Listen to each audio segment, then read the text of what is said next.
आपकी मतगणना राजकीय कीर्ति इंटर कॉलेज में शुरू हो गई है, जिसके लिए विधानसभा क्षेत्र पुरोला में 8 टेबल, यमुनोत्री में 6 टेबल और गंगोत्री में 8 टेबल लगाई गई हैं। हर टेबल पर एक मतगणना सुपरवाइजर, एक मतगणना सहायक और एक माइक्रो ऑब्जर्वर तैनात है। तो फिलहाल ये तस्वीरें आप उत्तरकाशी की देख रहे हैं, जहां पर ये कीर्ति इंटर कॉलेज की आप तस्वीरें देख रहे हैं। सुरक्षा के कड़े इंतजाम किए गए हैं और मतगणना यहां पर शुरू हो चुकी है। तो टिहरी लोकसभा उपचुनाव की मतगणना जो आज हो रही है, यह शुरू हो चुकी है और समाचार प्लस की मेगा कवरेज लगातार चल रही है।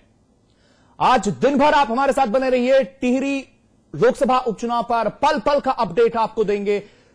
हमारे संवाददाता चप्पे चप्पे पर तैनात हैं आप तक अपडेट पहुंचाने के लिए।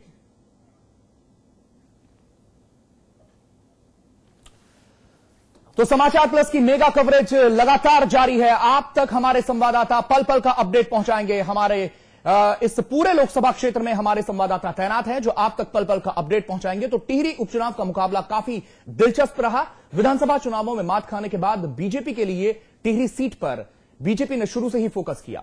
कई बड़े नामों पर विचार करने के बाद बीजेपी ने परंपरागत रूप से सीट पर लड़ते आए राजघराने को ही तवज्जो दी। कभी आलिशान महल की शान शौकत में जिंदगी का लुत्फ उठा रही टिहरी राजघराने की बहू और महारानी माला राजलक्ष्मी आज अपनी प्रजा के बीच प्रजातंत्र के जरिए भाजपा के टिकट पर टिहरी की सत्ता की जुगत में लगी हैं। टिहरी राजघराने के राजनीतिक इतिहास पर एक नजर डालें तो तकरीबन 7 बार से ज्यादा टिहरी की सत्ता राजघराने के पास रही है। 2007 में टिहरी के महाराजा और महारानी माला राजलक्ष्मी के ससुर मानवेंद्र शाह की मृत्यु के बाद ये सीट कांग्रेस के पाले में चली गई। फिलहाल महारानी के जरिए भाजपा जहां इस सीट पर कब्जा जमाकर 2014 की रणनीतिक बिसात बिछाएगी, वहीं दूसरी ओर टिहरी राजघराने के लिए ये सीट आना सुकून देने वाला है। 2007 के उपचुनाव और 2009 के आम चुनाव में ये सीट साकेत के पिता और प्रदेश के मुखिया विजय बहुगुणा के नाम रही है। तो वहीं टिहरी राजघराने ने भी लंबे समय तक इस सीट पर राज किया है। इस लिहाज से ये सीट भाजपा और कांग्रेस के लिए प्रतिष्ठा का विषय है। अरविंद पांडे, समाचार प्लस।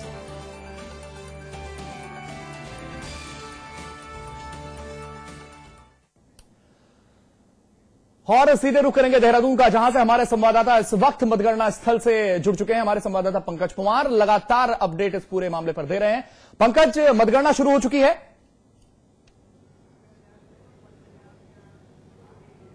बिल्कुल अमित, अगर कहा जाए तो 8 बज चुके हैं और 8 बजे मतगणना शुरू हो गई है, लेकिन अभी जो ईवीएम्स हैं उनको नहीं खोला जा रहा है। सबसे पहले जो पोस्टल बैलेट कर्मचारियों के हैं वो उनको खोला जा रहा है। मैं आपको दिखाना चाहूंगा कि जो मतगणना स्थल है, यहाँ पर चकरौता मतगणना स्थल है हमारे सामने, और उसका नजारा दिखाऊंगा। सारे के सारे जो जितने भी यहाँ पर मतगणना के करने वाले हैं या फिर जो समर्थक है वो यहाँ पर पहुंच गए हैं और आप देख सकते हैं कि वहाँ पर कितनी गहमा गहमी शुरू हो चुकी है। लगातार लोग जो है वो वहां पर जितने भी चाहे समर्थक हैं, चाहे जो मतगणना के लिए लोग लगाए गए हैं कांग्रेस या बीजेपी की तरफ से, सब वहां पर मौजूद हैं और एक एक करके सब वहां पर नजरें बनाए हुए हैं कि आखिर जो पोस्टल बैलेट है उसका क्या कुछ रुझान रहता है। ये कुल मिलाकर अगर देखा जाए तो काफी अब से लगभग 8:30 बजे तक ये पूरा पोस्टल बैलेट का काम चलता रहेगा और उसके बाद 8:30 बजे ईवीएम्स खोल दी जाएंगी और लगातार अगर जो कहा जा रहा है लगभग 14 राउंड इसमें रखे गए हैं और यहाँ पर जो लगभग 7 विधानसभाओं को रखा गया है। 7 विधानसभाएं आप देख सकते हैं कि लगभग सहसपुर विधानसभा यहाँ पर है, राजपुर विधानसभा है, रायपुर विधानसभा है। लगभग 7 विधानसभाओं का यहाँ पर रखा गया और लगभग 3.5 लाख जो मतदाता है वो यहाँ पर उनके मतों की गिनती यहाँ पर हो रही है। तो कुल मिलाकर अगर देखा जाए तो बहुत बड़ी संख्या में यहाँ पर मतगणना हो रही है। उसके अलावा टिहरी में है मतगणना हो रही है कीर्ति इंटर कॉलेज में, और उसके अलावा उत्तरकाशी में हो रही है। तो कुल मिलाकर अगर देखा जाए तो बड़ी संख्या में यहाँ पर कर्मचारी लगे हुए हैं। लगभग ये कहा जा रहा है कि 11 से 12 साढ़े 12 बजे तक पूरा पिक्चर क्लियर हो जाएगी कि कौन बनेगा टिहरी का सरताज, और इसको लेकर पूरी की पूरी तैयारियां पूरी हो चुकी हैं और यहाँ पर लगभग 8:30 बजे से ईवीएम भी खुलने लगी कि उससे पहले पोस्टल बैलेट खुल रहा है। अमित जी चलिए पंकज, आप बने रहेंगे तो पंकज बता रहे हैं कि अब से कुछ देर बाद ये पिक्चर क्लियर हो जाएगी कि कौन बनेगा टिहरी का सरताज, और हमारी भी मेगा कवरेज लगातार इस पर जारी है। इस वक्त हम देहरादून स्टूडियो का रुख करेंगे, जहां से हमारे साथ इस वक्त 2 खास मेहमान जुड़ चुके हैं। पूर्व कैबिनेट मंत्री कांग्रेस नेता हीरा सिंह बिष्ट हमारे साथ जुड़ चुके हैं और सुरेश जोशी जो कि बीजेपी के प्रदेश महामंत्री हैं वो हमारे साथ जुड़ चुके हैं। आप दोनों मेहमानों का बहुत बहुत स्वागत है। धन्यवाद जी। सबसे पहले हीरा सिंह जी, मैं आपके पास आना चाहूंगा। आप ये बताइए कि आपके दावे जो हैं कितने मजबूत हैं, ये आज पता चल जाएगा। किस तरह की धुकधुकी लगी हुई है? कट गया। हीरा सिंह बिष्ट जी, आप मुझे सुन पा रहे हैं? जी आप सुन रहा हूँ, बीच में ब्रेक हो गया था। जी जी, हमें कोई धुकधुकी नहीं है, हम तो बिल्कुल आश्वस्त हैं। जी, कांग्रेस जीत रही है, भारी बहुमत से जीत रही है। हमें किसी प्रकार की कोई शंका नहीं है कि कहीं भी किसी प्रकार का कोई नुकसान कांग्रेस को होने जा रहा है। कांग्रेस थम्पिंग मेजोरिटी से सितारगंज वाला इतिहास रिपीट करने जा रही है। जी, आप बता रहे हैं कि कांग्रेस जो है जीत रही है, लेकिन जो कम वोटिंग हुई है, टर्नआउट काफी कम रहा है, मात्र 43% टर्नआउट रहा है। 43% लोगों ने जो है वोट किया है। ऐसे में कहीं आपको लगता है कि कम वोटिंग जो है आपकी जो आज की जो मतगणना है इसको प्रभावित कर सकती है? नहीं, कम वोटिंग से तो हमको बहुत अधिक फायदा है। अगर लोगों में गुस्सा है या एंटी इनकम्बेंसी है तो हमारे अगेंस्ट वोट जाता है। अगर कम वोटिंग हुई तो कांग्रेस के पक्ष में है। जो निष्ठावान प्रगतिशील विचारक हैं, जो विकास चाहते हैं, अस्थायित्व वाले लोग हैं, उन्होंने वोट डालने आए हैं। जी, सुरेश जोशी जी, इसका जवाब आप देना चाहेंगे? कांग्रेस अपनी जीत का दावा पक्का कर चुकी है?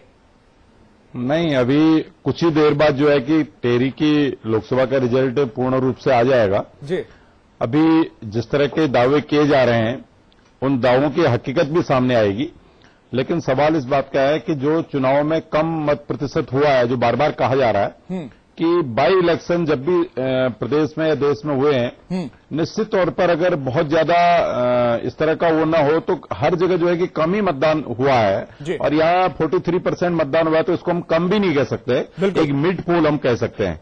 और जहां तक इस पूरे मतदान की मैं आपको बात करूं, क्योंकि पूरे टेहरी लोकसभा के अंदर जिस तरह से हम लोगों ने प्रचार कार्य किया था, मैं ये कह सकता हूं कि हम अपने कैडर के द्वारा उन सभी मतदाताओं को जो आज प्रदेश और देश के हालात हैं, एक तो उन हालातों को पहुंचाने में कामयाब रहे, और साथ ही साथ जो कांग्रेस पार्टी और उनके माननीय मुख्यमंत्री जी उनकी सुरेश जोशी जी, सवाल यहां पर यह है कि आप कह रहे हैं कि आपने अपने प्रचार में लगातार ये बात कही कि जो केंद्र के हालात हैं और जो प्रदेश के हालात हैं, लेकिन अगर जनता वाकई उसमें गुस्सा होता तो वो ज्यादा संख्या में आकर वोट करती, जो कांग्रेस दावा कर रही है। नहीं, देखो, जो वोट करने का विषय है, वोट इसलिए कम हुआ है क्योंकि अगर आप पर्वतीय क्षेत्र की बात करेंगे तो हमारी जो भौगोलिक परिस्थिति है, वो भौगोलिक परिस्थिति इस तरह की है कि भाई 6 महीने में एक बार हमारी फसल होती है। और हमारे यहाँ जो फसल होती है, ऐसी कोई बहुत बड़ी फसली वो भी नहीं है, 2 नाली 4 नाली 1 बीघा ऐसे लोगों के पास जमीनें होती हैं। तो खुद किसान जो है अपनी पूरी तन्मयता से उस फसल को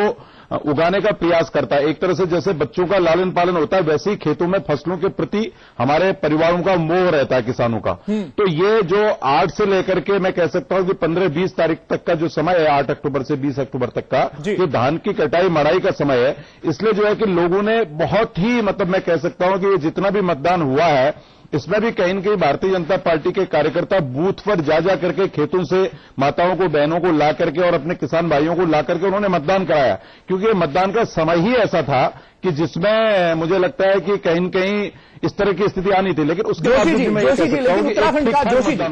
जोशी जी, उत्तराखंड का यह भी इतिहास रहा है कि जब मुद्दों पर उत्तराखंड की जनता ने वोट किया है, तो चाहे कितने ही बड़ा उसके सामने संकट रहा हो, चाहे कहीं उनको अपनी फसलों को काटना हो, जोतना हो, वो फसल अपनी कृषि को छोड़कर उन्होंने वोटिंग की है। यह भी उत्तराखंड का इतिहास रहा है। हेलो जी, जोशी जी, आप मुझे सुन पा रहे हैं?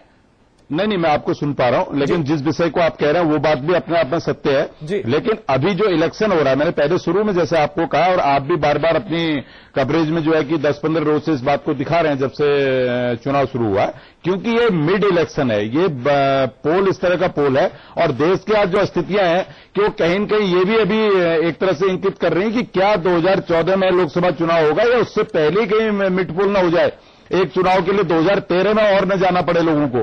तो ये सारी जो परिस्थितियां थी, उन परिस्थितियों के मद्देनजर जो ये पोल हुआ है, मैं ये कह सकता हूं कि एक सेटिस्फाइड पोल है। इसमें हम ये नहीं कह सकते हैं कि साहब बहुत कम पोल हुआ है, जी, और नतीजे तो कम नहीं जोशी जी, अब से कुछ देर बाद, क्योंकि अगर 96 अगर आप देखेंगे तो 96 में कुल 24.6% पोल हुआ। जी, 96 का जो चुनाव हुआ था उसमें 24.6 लोकसभा में पोल हुआ था। इसलिए ऐसा है कि ये बहुत कम पोल भी आप इसको नहीं कह सकते। हाँ, ये जरूर है कि पोल कम हुआ है, पोल ज्यादा होना चाहिए था लेकिन वो नहीं हुआ। अब से कुछ देर बाद स्थिति पूरी तरह से साफ हो जाएगी, पिक्चर पूरी क्लियर हो जाएगी, रुझान सबसे पहले हमें मिल जाएगा और समाचार प्लस की ये मेगा कवरेज जो है लगातार चल रही है। हमारे साथ हीरा सिंह बिष्ट बने हुए हैं।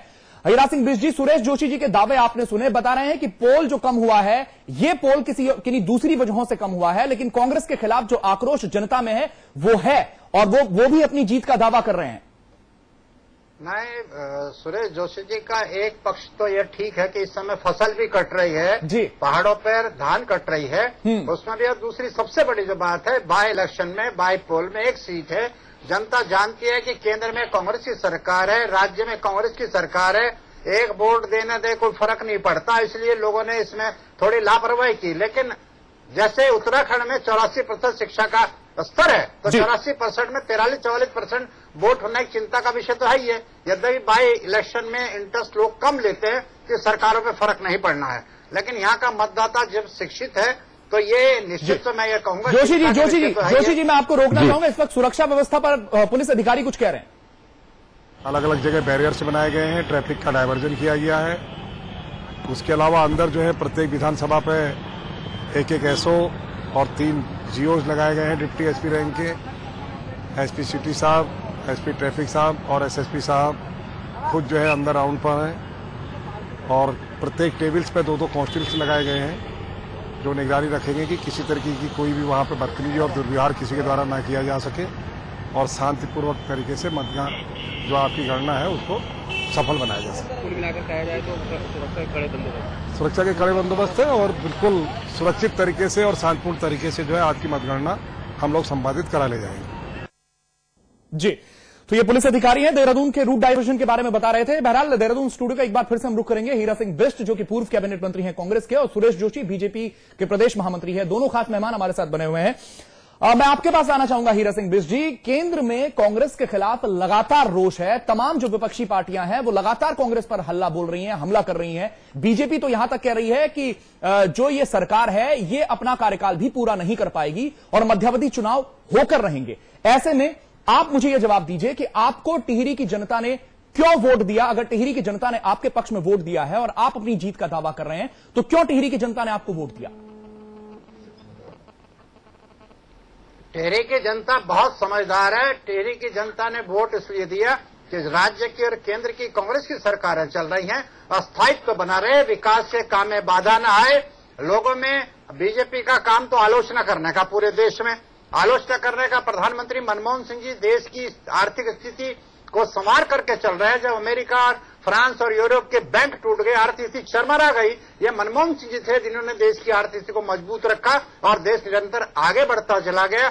आज भी विकास दर 6% के लगभग है, जबकि अमेरिका में 1% से भी नीचे है। तो ये नहीं कह सकते, ये कड़वा वोट एक दवा कड़वी है जिसमें भविष्य जी बिष्ट जी, लेकिन विकास दर आप बता रहे 6% है, लेकिन लगातार जो अंतर्राष्ट्रीय रेटिंग एजेंसियां हैं वो हिंदुस्तान के आर्थिक विकास की आलोचना कर रही हैं। प्रधानमंत्री मनमोहन सिंह पर जो है वो टाइम मैगजीन से लेकर और अमेरिका का न्यूयॉर्क टाइम्स भी निशाना साधता है। तो लगातार जो इंटरनेशनल मीडिया है उसके निशाने पर भी प्रधानमंत्री मनमोहन सिंह है, न सिर्फ हिंदुस्तानी मीडिया के ही निशाने पर प्रधानमंत्री मनमोहन सिंह नहीं है।